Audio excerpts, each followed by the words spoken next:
Parce que chaque étape, finalement, t'éloigne du risque un peu plus. Exactement, exactement. Voilà, donc même s'il faut y aller, comme tu dis, étape par étape d'un point de vue budgétaire, bah, allez-y étape par étape, mais de toute façon, il y a pas de solution miracle, hein.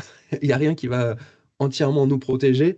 Oui, on C'est n'est une pas là pour notion de la donner, risque, ouais. c'est on diminue, mais en tout cas, c'est quand même majoritairement rentable d'investir versus, le fait de perdre son activité à cause Complètement. d'une attaque.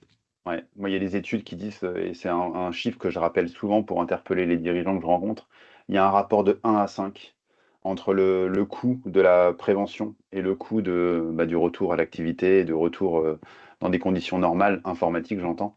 Donc le rapport de 1 à 5, il est assez parlant. Euh, et je pense que économiquement, les PME aujourd'hui ont besoin d'une forme d'efficience.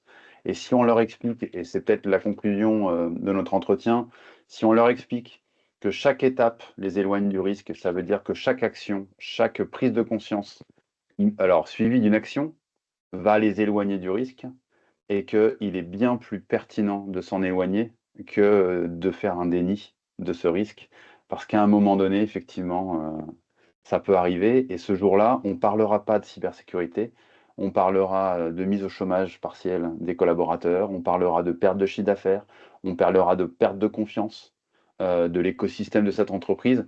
Et ça, c'est des choses qu'on ne veut pas voir.